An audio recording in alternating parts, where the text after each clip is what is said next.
ನೋಡಿ ಒಂದು ನಿಮಿಷ. First of all CT. Ravi ಅವರಿಗೆ RSS ಅವರ ಇತಿಹಾಸ ಗೊತ್ತಿಲ್ಲ ಅನಿಸುತ್ತೆ.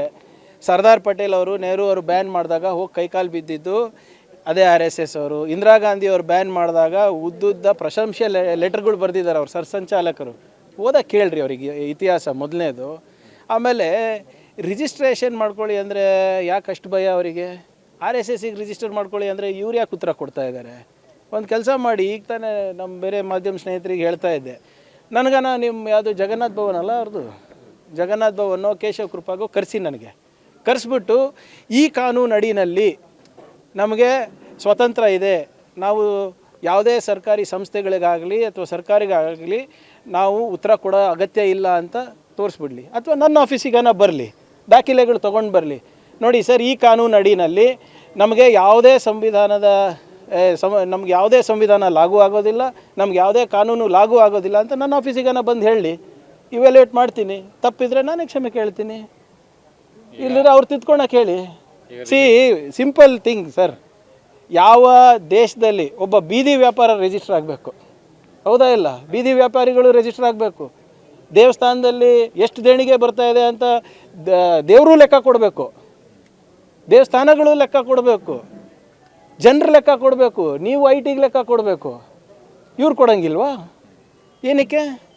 ಇವ್ರು ಮನ್ಸಿಗೆ ಬಂದಂಗೆ ಮಾಡ್ಬೋದಾ? ಯಾವ ಕಾನೂನು ಅಡಿನಲ್ಲಿ ಕೊಡಬೇಕು? ಮಾತಿದ್ರೆ ಬಾಡಿ ಆಫ್ ಇಂಡಿವಿಜುವಲ್ಸ್ ಅಂತಾರೆ. ನಿಮ್ಗೆ ಗೊತ್ತಿದೆಯಾ? Bangalore club also is a body of individuals.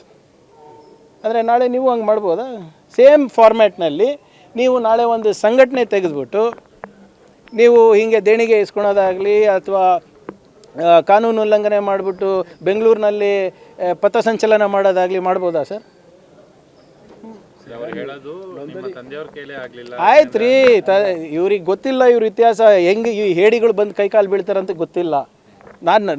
ನಾನು ಬರೆದಿರೋ ಇತಿಹಾಸ ಅಲ್ಲ, ಅವ್ರ ಆರ್ಗನೈಸರ್ ಪುಸ್ತಕ ಓದಲಿ ಸರ್. ಅವ್ರ ಮ್ಯಾಗ್ಝೀನ್ ಇದೆ ಆರ್ಗನೈಸರ್ ಅಂತ, ಹೋಗ್ಬಿಟ್ಟು ಯಾವ ರೀತಿ ಸರ್ದಾರ್ ಪಟೇಲ್ ಅವರಿಗೆ ಕೈಕಾಲು ಬಿದ್ದಿದ್ದಾರೆ, ವೀರ್ ಸಾವರ್ಕರ್ ಯಾವ ರೀತಿ ಪೆನ್ಷನ್ ತೊಗೊತಾ ಇದ್ರು ಸರ್, 60 ರೂಪಾಯಿ ಪೆನ್ಷನ್ ತೊಗೊತಾ ಇದ್ರು ವೀರ್ ಸಾವರ್ಕರ್ ಬ್ರಿಟಿಷವ್ರ ಹತ್ರ, ಗೊತ್ತಾ? ಇವ್ರ ಇತಿಹಾಸ ಅದು. ಇಂದಿರಾ ಗಾಂಧಿಗೆ ಪತ್ರ ಬರೆದಿದ್ರು ಸರ್, ಅವರ ಹಿಂದಿನ ಸರ್ಸಂಚಾಲಕರು, ಎಮರ್ಜೆನ್ಸಿ ದೇಶಕ್ಕೆ ಭಾಳ ಅಗತ್ಯ ಅಂತ. ಇವತ್ತು ನೋಡಿದ್ರೆ ಹಿಂಗೆ ಮಾತಾಡ್ತಾರೆ. ಅವ್ರ ಇತಿಹಾಸ ಓದ್ಕೊಂಡು ಬರಲಿ, ಕೇಳಿ.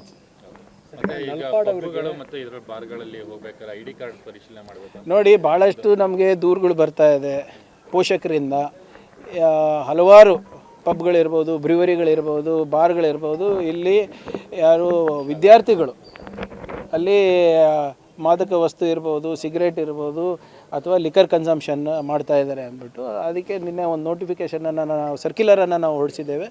ಯಾವುದೇ ವ್ಯಕ್ತಿಗೂ ಕೂಡ ನೀವು ಅಂದರೆ ಸ್ಟೂಡೆಂಟ್ ಇರ್ಬೋದು, ಬಿಲೋ 21 ವರ್ಷಕ್ಕಿಂತ ಕಮ್ಮಿ ಯಾರನ್ನ ಇದ್ದರೂ IDಗಳು ಚೆಕ್ ಮಾಡಿಬಿಟ್ಟು ಬಿಡಬೇಕು ಅಂತ.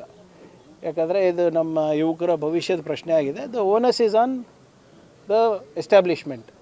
ಅವ್ರು ಪರಿಶೀಲನೆ ಮಾಡಬೇಕು, ಅವರು ನಿಯಂತ್ರಣ ಮಾಡಬೇಕು. ಒಂದು ವೇಳೆ ಅವ್ರು ನಿಯಂತ್ರಣ ಮಾಡಿಲ್ಲ ಅಂದರೆ ನಾವು ಕ್ರಮ ತಗೋತೀವಿ.